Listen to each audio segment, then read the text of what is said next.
J, 4, C.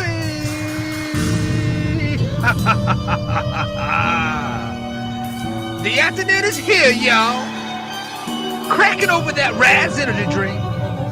Discount code J4C or EEPenergy.com. Raw, uncut sports talk coming at you Monday through Friday, noon, East Coast time.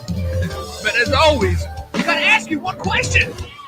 Are you ready for it? Are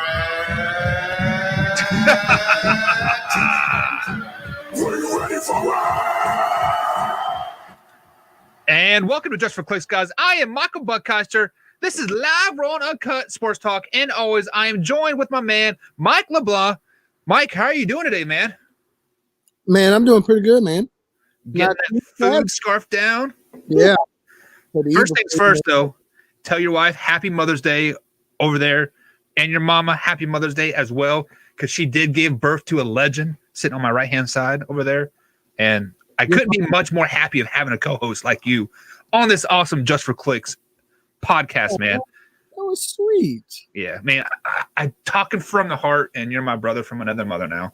You have been upgraded, man. So same to your wife and your mom. Yeah, hopefully my mom made it home safely driving back to Kansas today. But before we get too far carried into the show, guys, if you guys are new here, watch us on Facebook Live or YouTube Live. Be sure to subscribe or like to those pages. Share them with a couple friends. Share them with some couple groups as well. If you listen to this on podcast form, be sure to subscribe to this podcast. Hit the notification bell as well and give us a ranking on that podcast. But Mike, let's go ahead and get into today's show here. If you guys remember last time we were on air, Mike was really pumped about the UFC fights. Really pumped. I got a chance to watch a couple of the prelim fights. I personally did not buy it because I just can't justify spending $65 for myself to watch a fight. But Mike, first things first, how were the fights in your eyes? Were they good fights? Oh yeah. Yeah, they were really good fights last night, especially the main event. I was super surprised with Cejudo. Just after he won his fight, I'm retiring. I was kind of blown back. I was like, whoa, because I think like I was telling you in the pre-show, I think Cejudo still has some more gas left in the tank. Actually, I think he's got a lot of gas left in the tank. And then the Ferguson and Bayfy fight, that is going to be an instant classic fight. I don't think they should have stopped it. The guy was still on his feet, but I mean, it was what it was. But it was sombering without fans in the stands. Yeah, I was actually going to bring that up to you, but you also brought up another key point here, guys. We also do a pre-show. Me and Mike discussed for about 15-20 minutes on the pre-show. It's over on the YouTube channel. So if you guys ever want to check that out, just get to know us like a little better and banter, like a little bit back and forth pre-show, go ahead and subscribe to that YouTube channel. But this is the reason why I really want to bring up the UFC fights. It's funny that you brought up that called fight. I believe it was the third round in TKO, I believe is what they officially announced it as. But Joe Rogan was on SportsCenter this morning, said that it was the right call.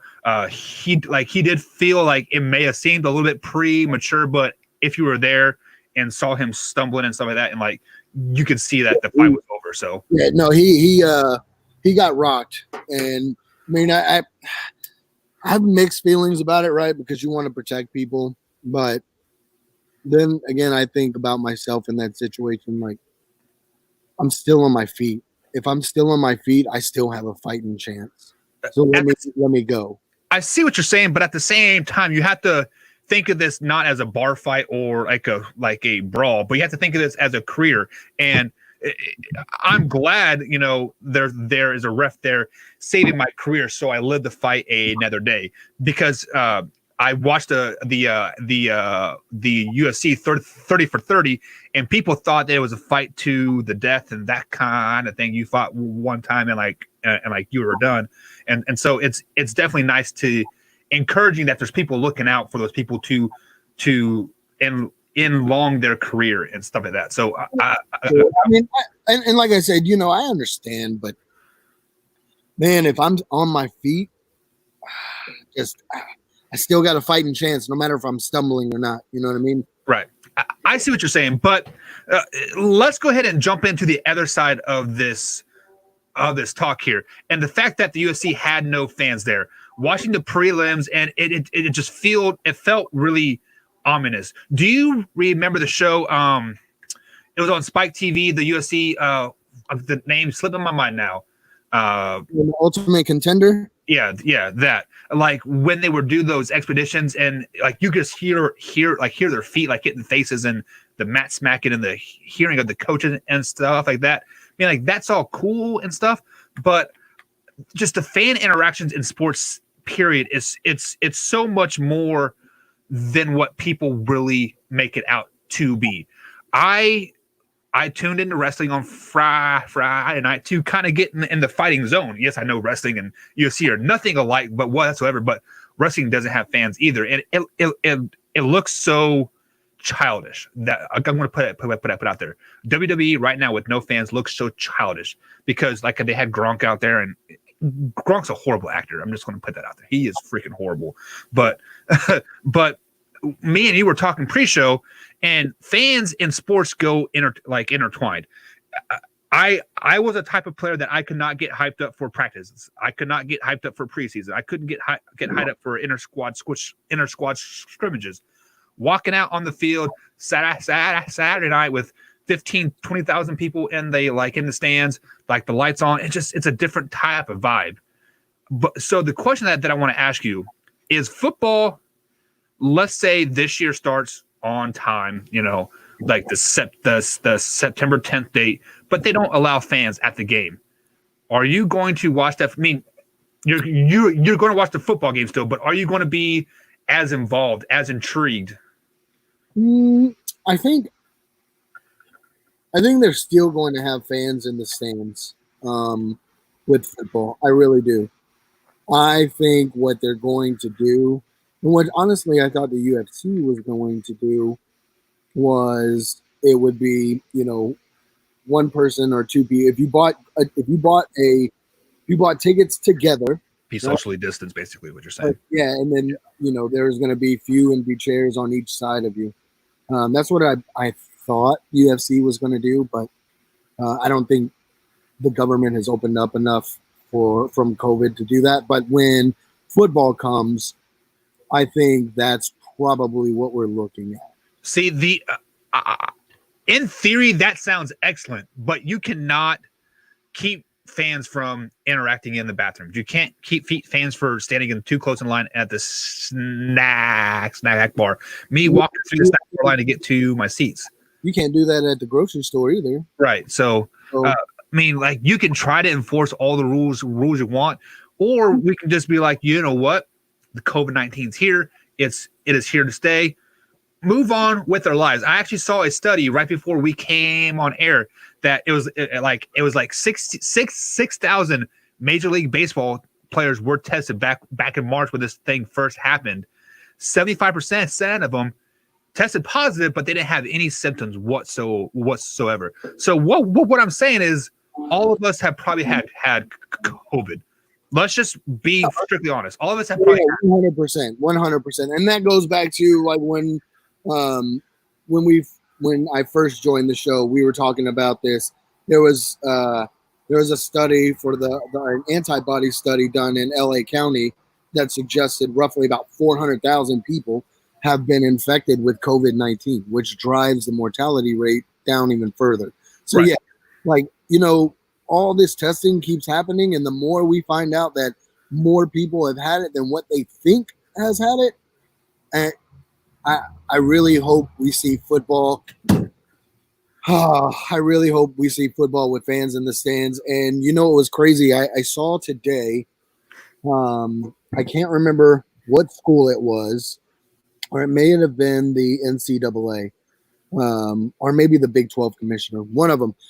They came out and said that if kids aren't in school in the fall, like going to college, then they're not going to have college football. Yeah, and that's where the Penn State athletic director or president said, "We don't need you." Like we kind of we kind of covered that like last week, and that's kind of where Penn State was going, saying, "NCAA, we respect you, but we don't need you at the end of the day. I can make my own schedule. I can do this, this, and this." But one of my biggest thoughts and concerns and stuff like this is like schools here in the Indiana area. The 2020 school season isn't even out yet. School starts back up late July, early August. They're already saying that school is not going to start on time, or it's going to start in that e-learning crap that they've been doing for like a while, and that concerns me because of if high schools are already taking that step, what are the professional athletes going to do like as well? Like, are we going to take steps back, et cetera, et cetera, et cetera? But also, I saw an interesting quote from Mike Tomlin earlier today too, saying that we all should open up at the same time. So, like, let's say LA can open up this week, but Pittsburgh can't open up till July. No facility should be open until everybody can open. What are your thoughts on that? As a Cowboys fan, I'm all for it, right? Because Texas is already starting to open up. Right. So that means, probably by the end of June, the Cowboys can be in minicamp, right? Like, and go on about the offseason as normal. Whereas, like, the LA Rams, their governor is talking about locking them down until August or September. So right. Does it give the Cowboys an advantage? Of course it does. So I'm all for it. But if I'm just being unbiased, I would have to agree with Mike Tomlin, right? Because if I'm a LA Rams fan and knowing I have to play the Cowboys week 1, they've already had more time to prepare for this game than I have. So, because we all know during the offseason, you're not preparing for the off-season games. You're preparing for week 1. Yeah, 100% always. So, yeah, I mean, I would have to agree with Mike Tomlin. Now, let me go a step further. Now, let's say that states are, like, I don't know any facts on this whatsoever, but let's say California's not opening up until August. Texas opens up this next week. Florida's closed until September, even though like they're already open, but I digress on that. What do you think? Like, what would you think if the NFL did like a spring training baseball thing where they send all the teams to Texas to train for your week 1, or that type of thing? No, yeah, I think that would work. I mean, and I think there's other things they can do too. You know what I mean? Like, Texas is a pretty big state, and we have tons of big college stadiums. I mean, you probably have more bigger stadiums than most of the NFL does. Let's be honest. Yeah. Like, I mean, UT Stadium, for example, right here in Austin, it rivals with, probably 40% of the league's stadiums. Yeah. So, if college isn't going to play football, if they nix it, I think you move everybody to, states that have opened up, like Texas. You know what I mean? And we still have football, and we play those in college stadiums. So let's say, for example, before we jump into the Cowboys schedule and break it down for everybody out there watching us, and guys, welcome to the show. If you're new here, consider liking to the Facebook page and YouTube page as well. Be feel to comment on the page below as well. But let's say, before we go any further, it's break time. Let me get this point real quick. One quick. Okay. If California is closed until September 15th, the Cowboys play at LA Rams September 13th. Do they move the games to Texas or in a state that's open? I think they do, man, because you have to think, like, the NFL is you're talking about billions of dollars being lost, right? Because now it becomes a political game.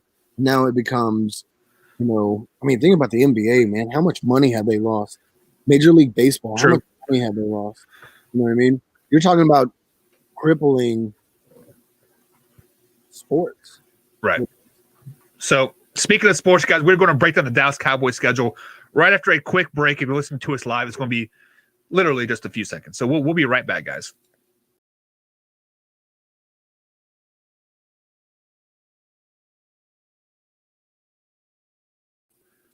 All right, guys, and that was our quick commercial break. Welcome back to Just for Clicks. I am Michael Buckheischer with my co-host here, Mike LeBlanc.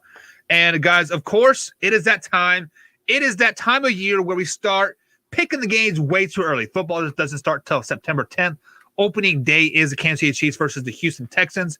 But first things first is we're going to break down each NFL team, all 32 schedules from week 1 to week 17, giving you guys a win-loss record.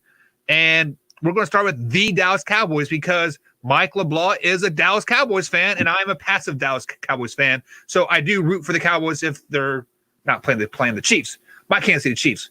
So, Mike, let's go ahead and just get it started right off the bat here. Whoa. Back up. Beep, beep, beep, beep, beep.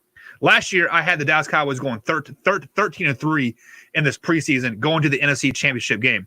Clearly, I messed that up. They're 8-8, didn't even make the playoffs.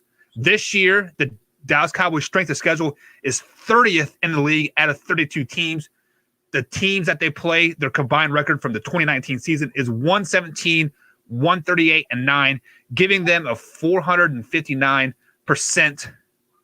winning percentage.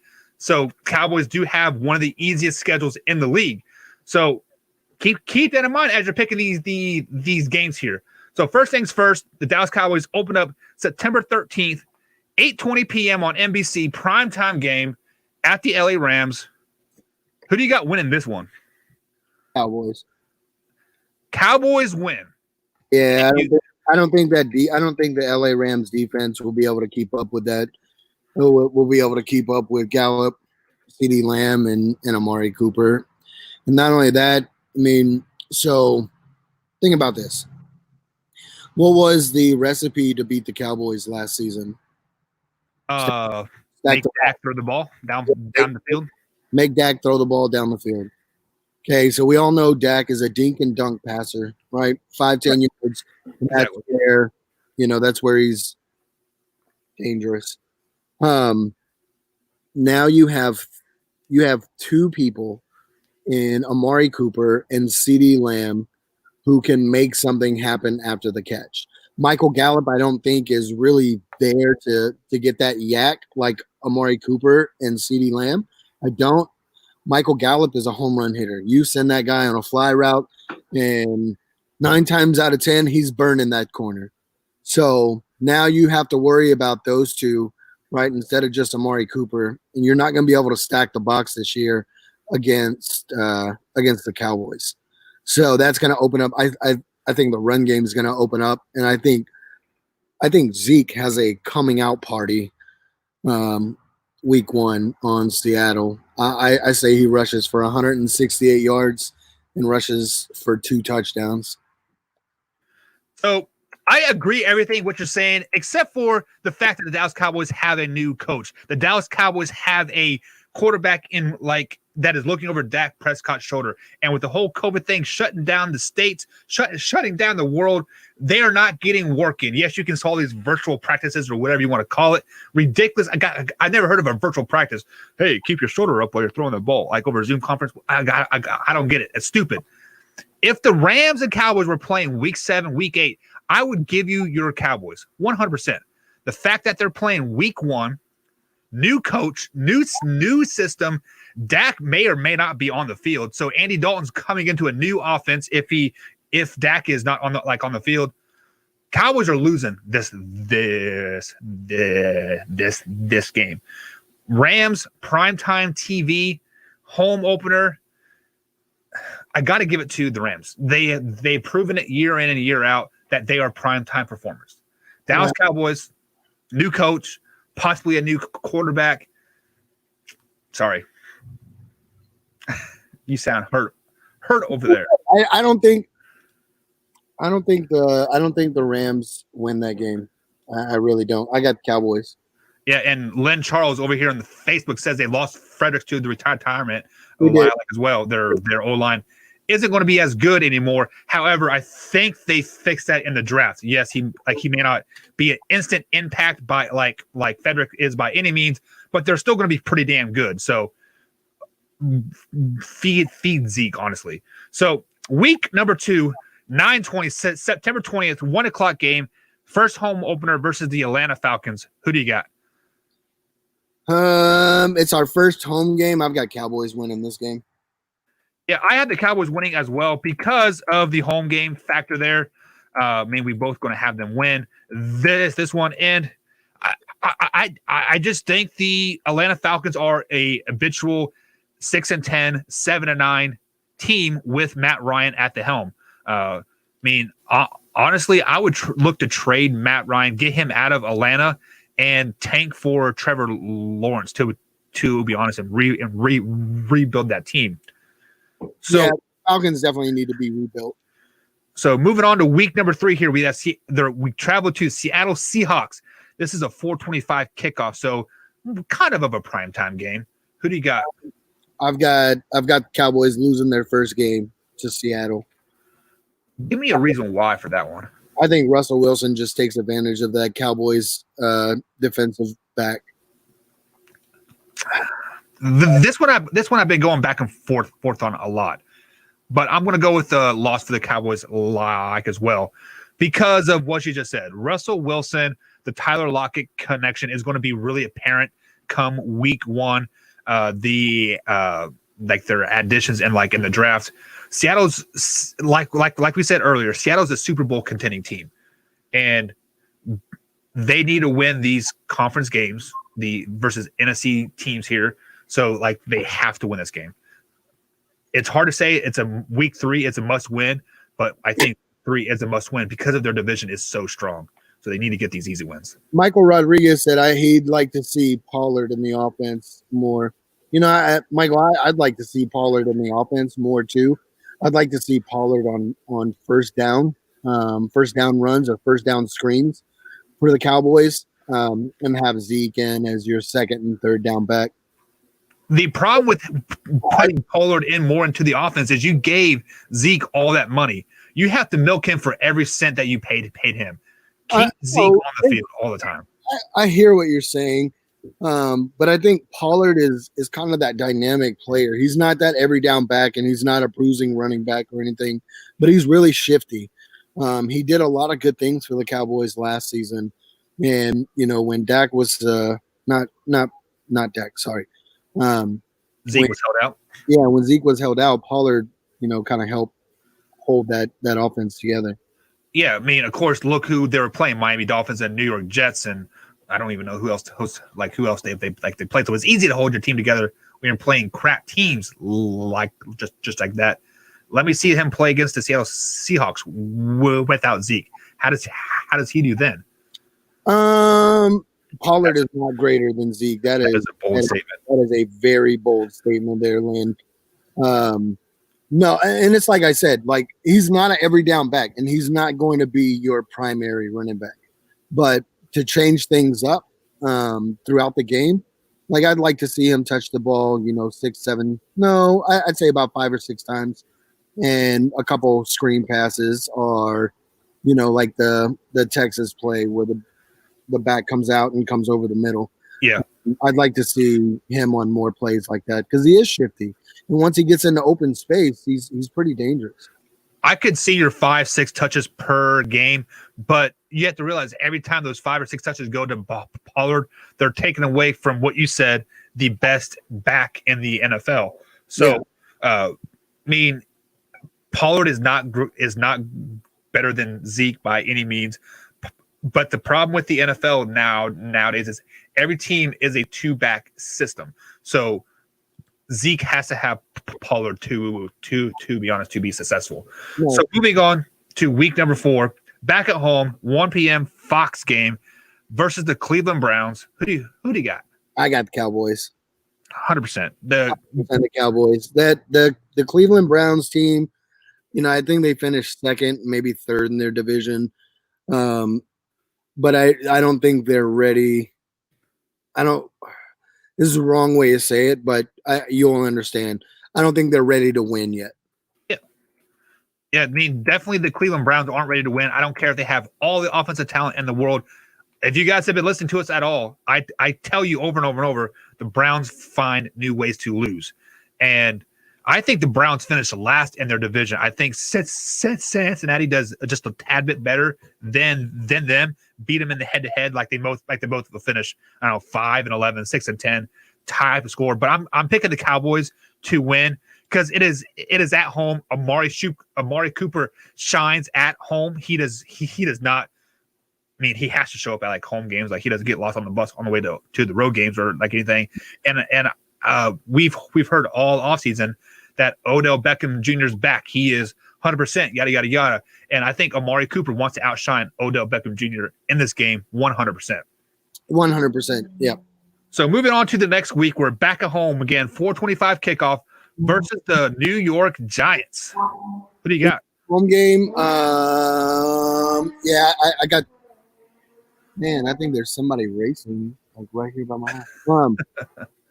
I got the Cowboys at home against the Giants. We got the Cowboys at home versus Giants as well. I think Alden Smith, bringing him in, Gregory, and then with Tank Johnson, they just create havoc for Daniel Jones. So the reason why I think the Cowboys are going to ultimately sweep the Giants this year is because of what you just said about the Browns. The Giants aren't ready to win yet.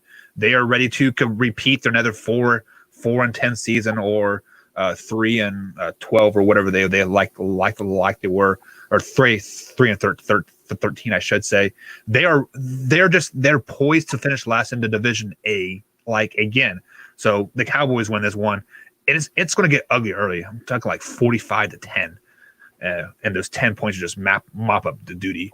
Yeah, it's gonna be. I don't think it'll be that high of a score.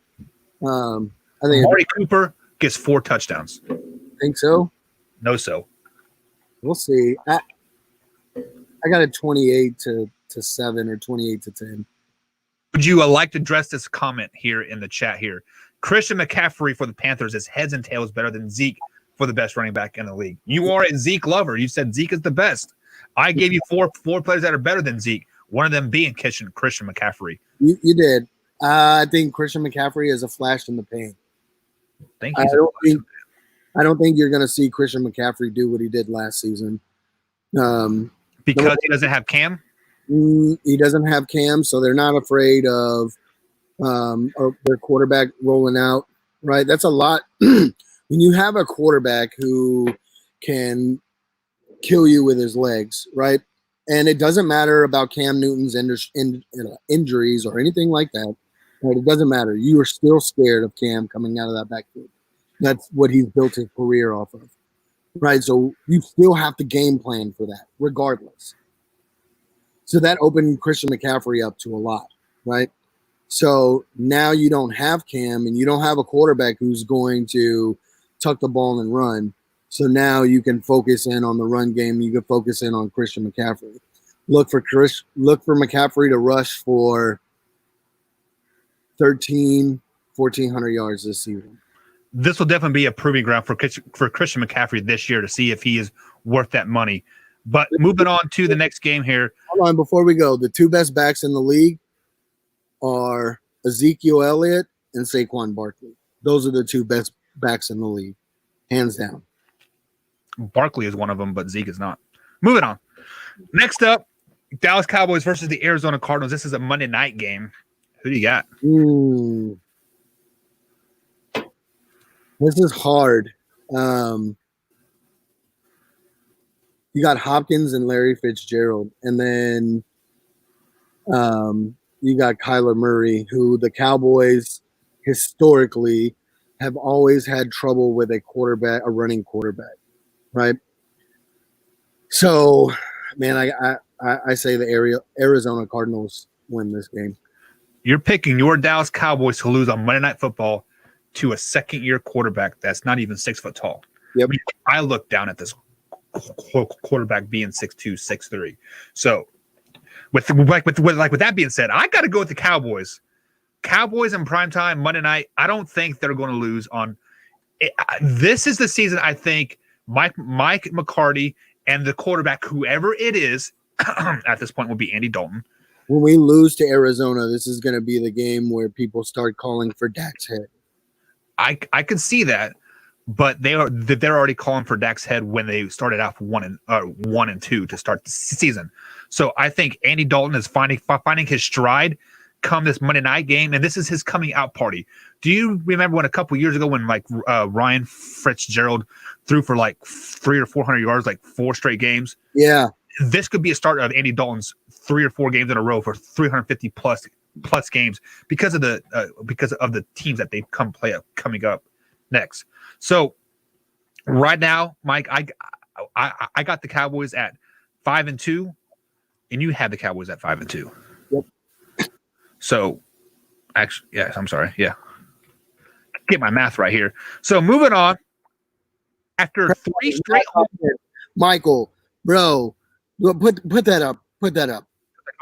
That is not a top 10 quarterback. Come on. So Michael Rodriguez here in the chat. If you guys listen on Facebook Live here or YouTube Live, feel free to comment. We'll interact with them throughout the show. He says Dak Prescott is a top 10 quarterback. Michael, let me ask you this question: Is Dak Prescott a top 10 quarterback via stats? Which he is via stats. Stats. A top 10 quarterback via your eye test, because eye test he is a tier 2, tier 3 quarterback. I mean, he is I could probably name 16 quarterbacks better than Dak Prescott right now, just using my eye test. So, yeah. I mean, Tom Brady, Drew Brees. So count them with me. Tom Brady. How about every quarterback in the NFC East is better than Dak Prescott? Every starting quarterback in the NFC right now is probably better than Dak Prescott. Yes, I'm talking about Daniel Jones. Give him next year, he'll be better. Dwayne Haskins, he'll be better. Carson Wentz, better. And you said Tom Brady, Drew Brees, Aaron Rodgers, Patrick Mahomes, Russell Wilson, Phillip Rivers, yeah, Cam Newton, Kirk Cousins, Ben Roethlisberger, Matthew Stafford. How about this? We can name 10 quarterbacks better than Dak Prescott over the age of 32. Yeah. From stats wise, and that's where a lot of people get it so misconstrued, right? Because of Dak Prescott's stats. But you guys have to understand, these stats are coming from because of his receivers. They're yak. Think about it. When Zeke gets a screen, 8 times out of 10, he's taking it for 20, 30 yards. Right. So that's not Dak. And then he throws these 5, 10-yard passes to Amari Cooper, and Amari Cooper takes it to the house, or he takes it for another 10, 15, 20 yards. You know what I mean? Like, Dak is not eye test wise. I don't even understand why he's the starting quarterback in the league. Well, I can tell you why he's a starting quarterback in the league, because look at who the Cowboys had previously. They had Cooper Rush, which is now with the Giants. Cooper Rush will be better than Dak Prescott if he is able to develop in New York.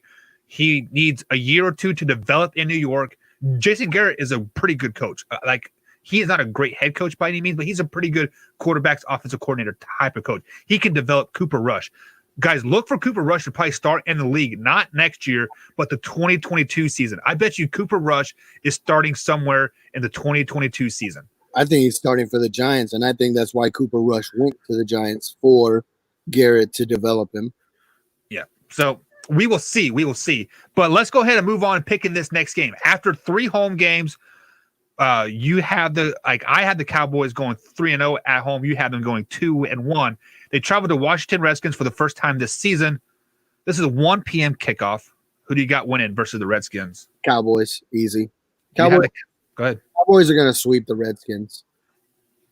And you know what? The Cowboys lose this game. For some reason, the Cowboys have a hard time playing the 1:00 games. I don't know what it is, but you have to realize they're coming from the Central Time Zone, going to Eastern Time Zone. So that'll be a noon kickoff. Everything's moved up an hour earlier, and for some reason, it's just those division games. The Redskins always, I mean, you can be 0-15, but when you play the Dallas Cowboys, you're going to step up like it's your Super Bowl.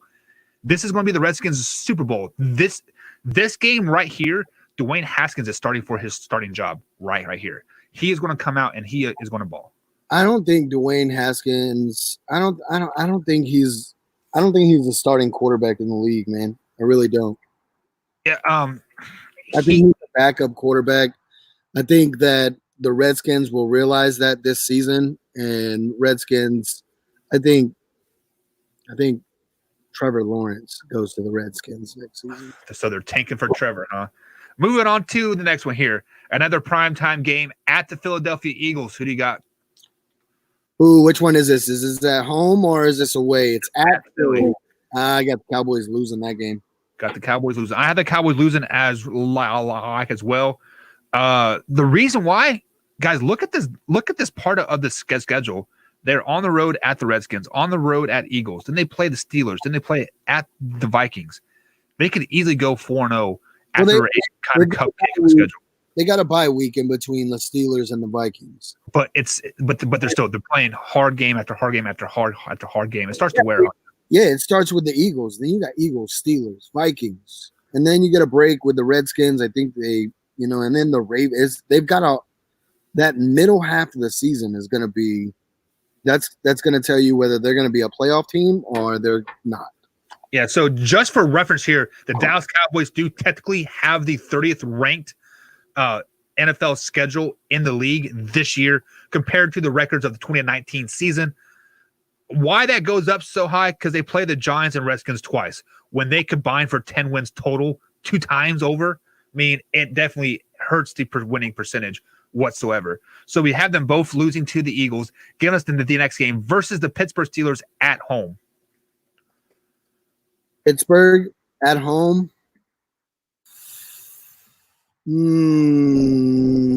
I think they win this game because I think Pittsburgh Steelers are going into rebuild mode.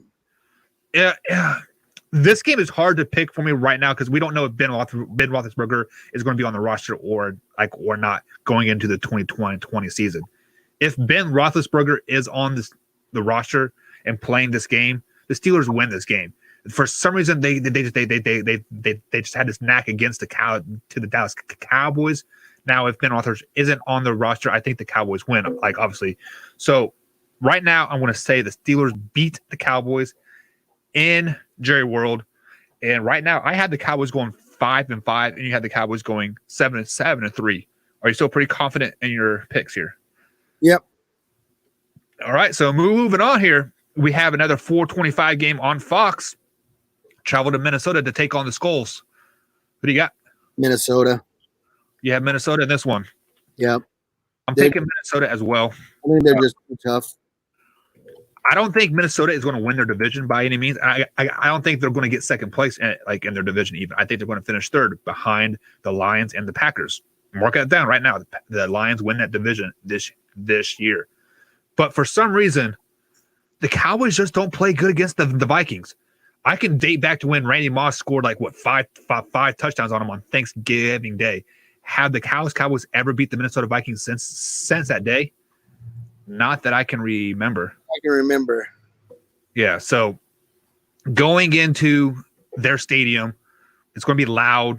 It's indoors. Kirk Cousins doesn't normally perform on primetime games. This is a passive primetime game. The 4:25 time slot is like a pre-primetime type of game. I mean, there's only 2 other games on at that time, but Vikings win. So right now, I got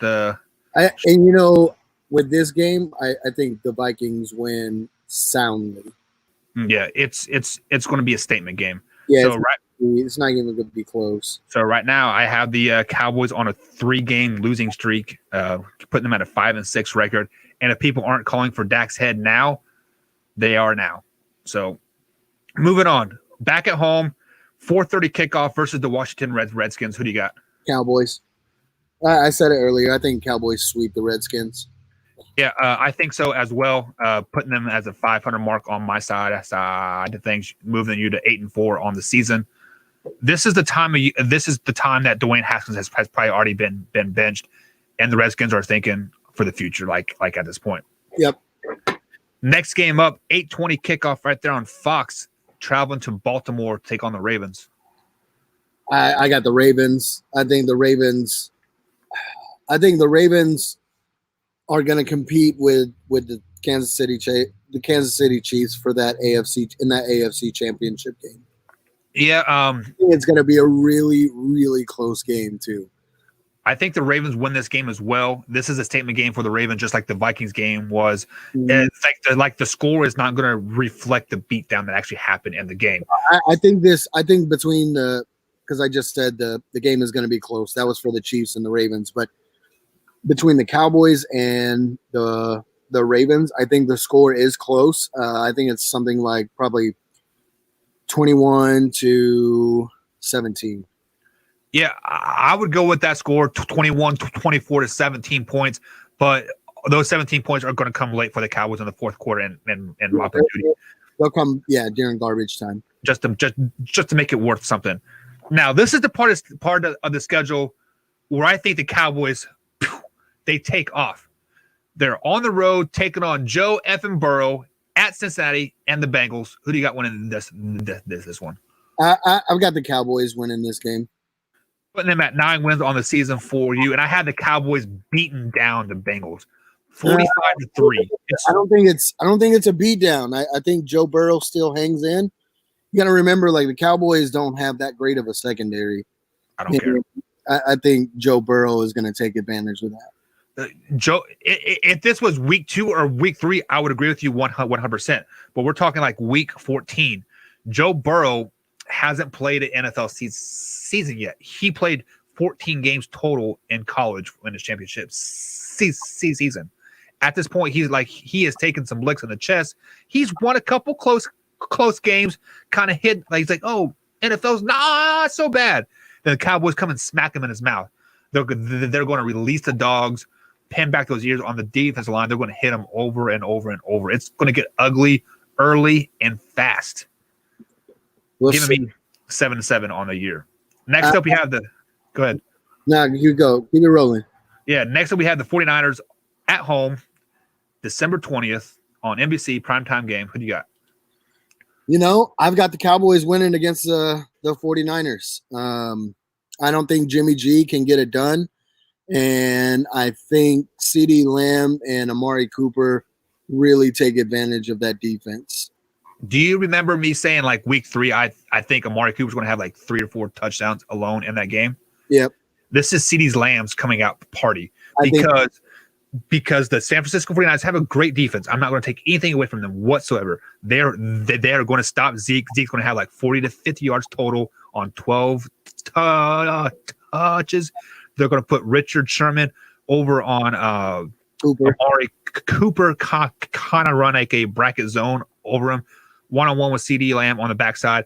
CeeDee Lamb is going to go off 150, 160 yards, 10 to 11 catches, 2 touchdowns, and the Cowboys are they're going to win that game, 28-7.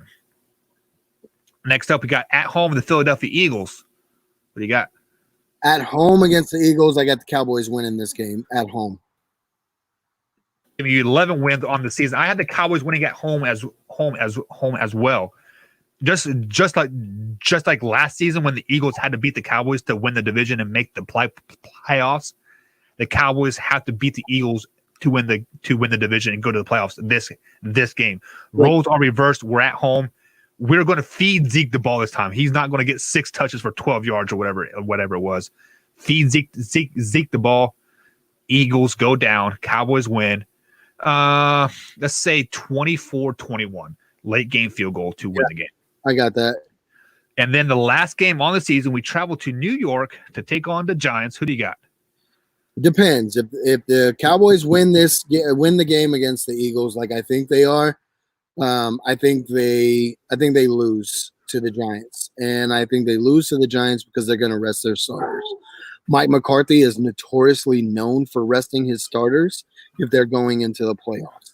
If they've already secured a playoff spot, he's resting those starters against the Giants, and we lose. Yeah, I could see that, but I think our secondary is better than the New York Giants starters at this point in the season. I wouldn't be surprised if we see Cooper Rush on the field at this game because Daniel Jones is either hurt or checked out for the season. I'm taking the Cowboys to win this game because if they win this game, this gives them the 3rd seed in the NFC, bumping them up from the 4th to the 3rd for possibly a extra home game if the number 1 seed, the Saints, lose. So I had the Cowboys going 10-7 on the season. You are at 11-6. Pretty much the same thing here. But let's go ahead and look back at the schedule a little bit here. Circle 2 games that are like must-win games for you in this season. Must-win games. Number 1 is going to be against the 49ers. That's a must-win. And then the other one is going to be the week after, must-win against the Eagles. Yeah, I was going to go that route as well, just to be a little bit different from you. The last time we played the Eagles was that Week 16 game. That is a must-win because I think that is going to be for the division. The winner of that game wins the division, like I think. And I also want to look at the Ravens game as well when they travel to Baltimore to take on the Ravens. I think they're going to lose the game no matter what. But this is going to kind of be like a confidence game. Like, hey, yes, we did get rolled. Yes, we got our dick stomped in the dirt. But hey, we are starting to find our gel on like offense. And if they do well, they kind of hit that stride, win the final 4 games of the season, going into the playoffs. NFC Championship is not out of reach. No, I don't think it is. I don't think the NFC Championship is out of reach. It just really depends on who they play, their path to that, right? Because if they have to play the Saints or the 49ers again in the playoffs, I don't see the Cowboys getting to the NFC Championship. And I would love to play the 49ers and the playoffs because I don't have faith in Kyle Shanahan to call a complete game. I think he's going to get nervous. He's going to get bored. I think that Super Bowl game rattled him. Yeah. And so, I mean, even if the 49ers make the playoffs, I don't see them getting out of the first round this season. The 2 teams that I do not want to play in the playoffs whatsoever on the NFC side, the Packers, don't want to play the Packers. I think Aaron Rodgers is going to play with a chip on his shoulder all season. They sneak into the playoffs. This is a type of team that they could be a six seed and win the Super Bowl. I don't want to play the Packers either. Number 1, Aaron Rodgers is going to have that chip on his shoulder. Number 2, Aaron Rodgers does not like Mike McCarthy, and he's going to prove. Yeah, I didn't even think about that. And I also don't want to play the Eagles in the playoffs either because playing a team 3 times is always tough. Mm-hmm. And yes, we do have them splitting in the season, but the 3rd time against the Eagles, let's say we sweep them in the regular season, happen to play them a 3rd time, 9 times out of 10, when you play that third time, it goes to the team that lost the previous 2 games. So I just, as a Cowboys fan, I don't want to play the Packers or the Eagles whatsoever. So guys, that is going to be it for tonight's show. Join us tomorrow as we break down more NFC East teams. We're going to go to the New York Football Giants. Going to break them down, go by each schedule, talk a little bit how we did tonight, give you some insights, and see if Jason Garrett and Cooper Rush can take starting jobs over there, right? So yeah, I think Dalton takes a starting job in the Cowboys. So I think he takes it by like week 5, week 6, and then we really start seeing the Cowboys come to life. Especially with Dalton's arm strength and his pocket presence. So let's go ahead and talk about that because if you're thinking week 6, I believe you had them going 4-2 to start that little stretch, losing to the Cardinals, losing to the Seahawks. It's going to be they lose to the Cardinals. The Monday night game is going to teeters that totter. Yeah, because I think Dak throws 3 picks in that game and just falls flat on his face. And that's when people are going to start calling for his head because we lost. Number 1, we lost to the Arizona Cardinals, who I guarantee most people have that already penciled in as a win, right? Right. And Dak plays horrible. So let me ask you. So I'm on record right now saying that Dak will be benched by week 4. Andy Dalton will be started by week 4 because they'll start 1-2, losing to the Rams, losing to the Seahawks, only beating the Falcons by like 1 or 2 points in a really, really ugly type of game there. So let's say Dak Prescott ends up getting a contract figured out by the season. Talking like, 5-6 years, $110 million contract. I don't think they get a contract done by the season. I think that's why Andy Dalton was brought in the first place. They want Dak to sign that franchise tag. Yeah. And we want him to go out like, okay, we got you another receiver. You're going to have to go out and prove you want all this money, right? He wants 5 years for 130, 140 million. If I'm Jerry Jones or Stephen Jones, with the play that I have seen, not by stats, the play that I've seen by my eye test, your play does not warrant 5 years, 140, 130 million dollars. I'm sorry, it doesn't. And Cowboys fans, you can be mad at me all you want. I'm a diehard Cowboys fan. I bleed silver and blue, but Dak Prescott is not our franchise quarterback, and he is not the answer going forward. Are you saying Andy Dalton is your franchise quarterback moving forward? Because I think this is his 11th year going into the league, so you probably have him for 4 or 5 more years if healthy. Like obviously, I think Dalton will be our quarterback going forward for the next 2 or 3 years, and I think we draft a quarterback or we pick someone up in free agency and really start developing. That's Mike McCarthy's MO. Yeah. So let's go ahead and look at 2 early drafts for next year, obviously like we both had the Cowboys, doing pretty good, 10, 11 wins going to the playoffs. So by just going to the playoffs, you'll get like a 23rd round pick in the first round. Do the Cowboys try to move up, go all in for Trevor Lawrence, let Andy Dalton develop him for the next couple years? Or do you I haven't really looked at the draft too much yet, but there's always those 2-3 quarterbacks out there. Do the Cowboys want to draft a quarterback next year if they don't have Dak? If they don't have Dak, yeah, I can see Stephen Jones and Jerry Jones trading up to go after a quarterback. I don't think it's Trevor Lawrence. Trevor Lawrence is going to go number 1 overall. I think that kid is ready to play in the pros now. Right. His football IQ and the kid is amazing to watch. He's still under 20 years old or something. Yeah. I think so. And Dabo Sweeney has done an amazing job developing him.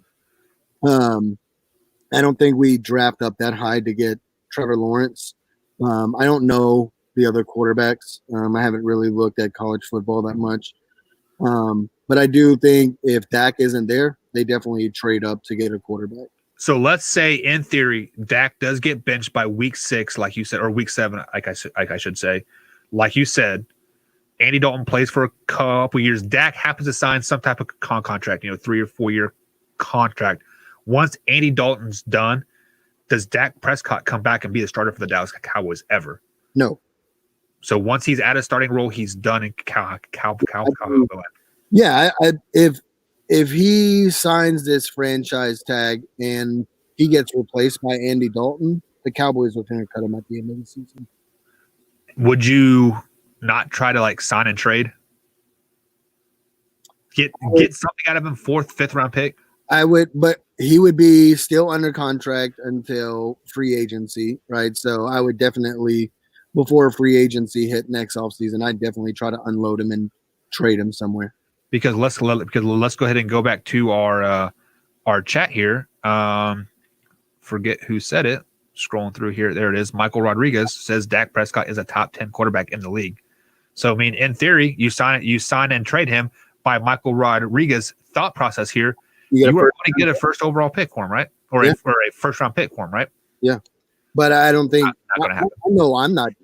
If I'm an owner or a GM of any team, I'm no way in hell I'm willing to give up a first round pick for Dak Prescott. Unless you're the Oakland Raiders and they have an abundance of quarterbacks over there and they can get. I don't even think the Raiders would give up a first round pick for Dak Prescott. I'm sure somebody will, because we see people overpaying for underperforming talent all the time. So we'll only see.